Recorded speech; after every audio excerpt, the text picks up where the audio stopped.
In this film, I'm going to be talking about the effect of poverty on child education. And I have picked this topic because I think I relate to it. But let me start first with my placement. I have volunteered in the Burundian community where the organization work together to put together some English materials where they can teach basic literacy to newly arrived migrants or adults that are struggling with life or life skills here in Australia. Luckily, I've been lucky to meet with a man who was a volunteer but from Australian background. But he struggled financially. So every time he came to the community, he will come with his coffee cup. But in every about 5 to 10 minutes, he'll be talking about food. He will want to go and look for food. So he also every time is agitating to get up and make a coffee or go to the toilet. He can't sit for 10 minutes also. So then after when I saw him, I started thinking about the film Growing Up Poor.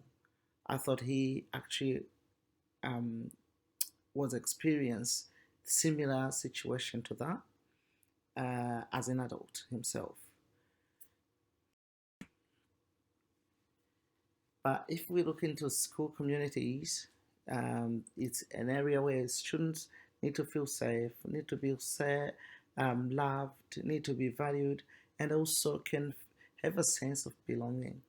So they need to be able to belong so that they can feel like it's an environment that feels like a home, or even better, depending on the situation they live in at home.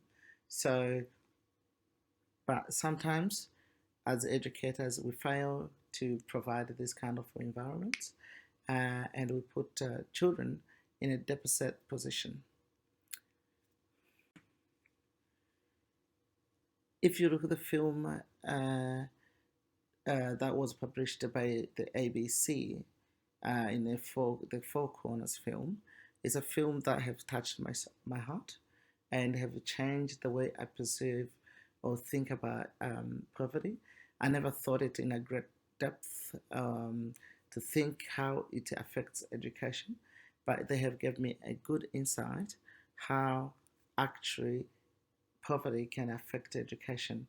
And this young girl here, she has a dreams to become successful and to have a job in the future, but because the parents are struggling themselves, um, then she may not make it to that point because the community she lives in, it's a dangerous area, it's a difficult place to study in, and most of the girls in the neighborhood actually conceive or become pregnant at the age of 15, and some of them drop out of school before they reach even secondary education. So that is a problem because this area it's a fearful place to live in. Therefore, it's difficult for this child to reach her goal unless something is done by someone. So someone has to come in and support her development and her education. If not already, um, her mental capacities is not or is able to overcome or to handle the traumatized events that she have already seen. But I'm sure with good interventions, she'll be able to overcome it. Now, with another person that has become a hero in my life is Humphrey. And Humphrey, the way he talked about the education system or the things that Wollongong youths have done is amazing because they were able to sort of minimize the effects of poverty through relating to students' experiences. and trying to develop the students to a level where they can succeed in education. And funny thing is, lots of people do not to be seen like that.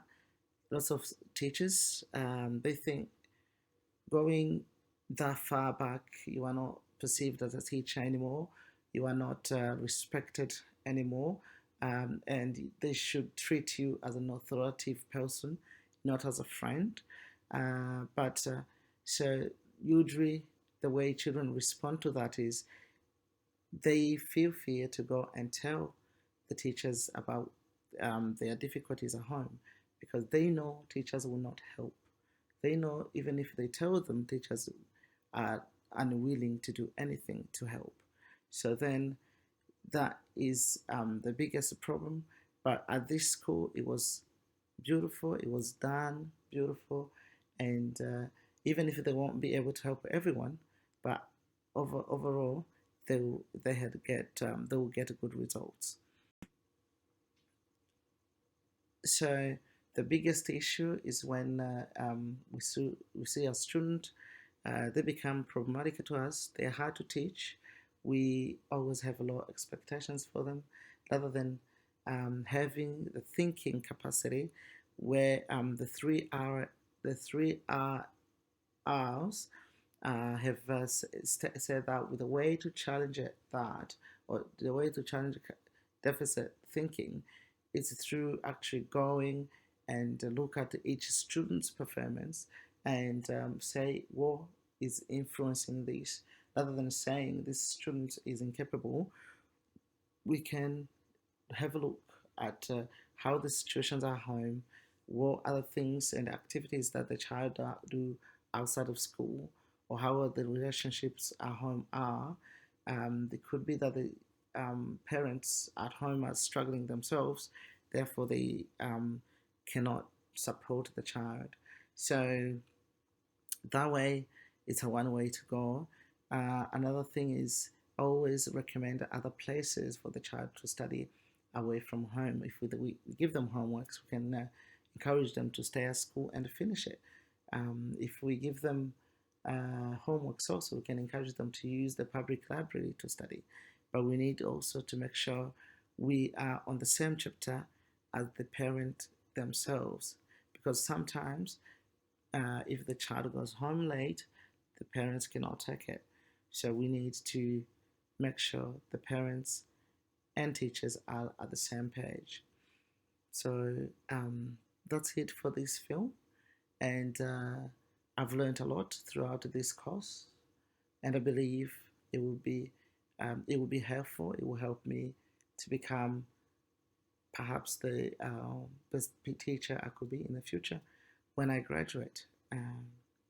Yeah, and thank you so much for your time and to listen to this film. The next parts are my resources that I've used.